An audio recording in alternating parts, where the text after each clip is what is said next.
আপনারা দেখছেন লিপি ডিজিটাল। চোখ রাখবো আজকের খবরের দিকে। বালুরঘাট রেল স্টেশনে ফারাক্কা এক্সপ্রেস ট্রেন থেকে বড় মাপের প্রায় 5টি কচ্ছপ উদ্ধারের ঘটনায় চাঞ্চল্য।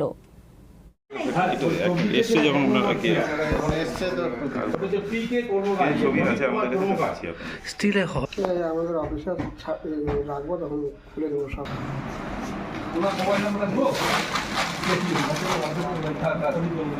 আমরা মোবাইলটা আপনার ও 99 ডবল 062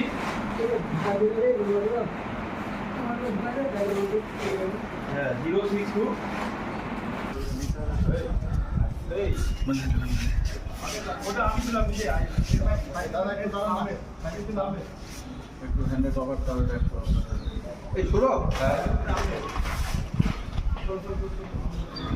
খাও ওটা তো হলো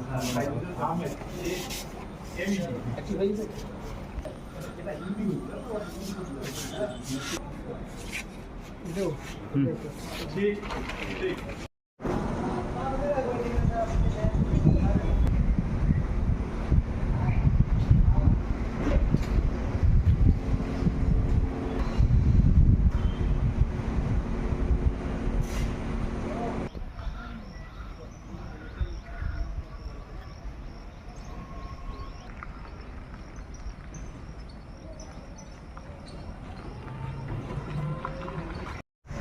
স্যার, আজকে বালুরঘাট স্টেশনে শোনা গেছে যে কিছু কচ্ছপ ধরে, বিষয়টা একটু কী বলুন? হ্যাঁ, আজকে সকালবেলায় 9:15-র দিকে যখন ফারাক্কা ট্রেনটা আসে, তখন আমাদের অন ডিউটি পিএফ পার্টি ট্রেনটা চেক করতে গিয়ে দেখে যে ওই S2 বাথরুমের পাশে দুটো আনক্লেম ব্যাগ পড়ে আছে।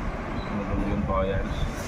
অনেক খোঁজাখুঁজি করার পরে যখন ব্যাগগুলো ওপেন করা হয়, তখন দেখা যায় যে ওর মধ্যে থেকে 5টা কচ্ছপ জীবিত অবস্থায় আছে। সেগুলো আমরা সিজ করি এবং ফরেস্ট ডিপার্টমেন্টকে খবর দিই। ফরেস্ট ডিপার্টমেন্ট আজকে ওনাদেরকে হ্যান্ড ওভার করবে এবং সবকটাই জীবিত আছে। এই বিষয়ে কি কেউ কাউকে আটক বা গ্রেপ্তার করার না, কিছু করা এটা হয়? আমরা কোনো লোক পাইনি, ওটার ক্লেম আসছিল না। আপনার নাম? আমি সাব ইন্সপেক্টর চন্দ্রন রায়, যে অফিসার ইনচার্জ বালুরঘাট।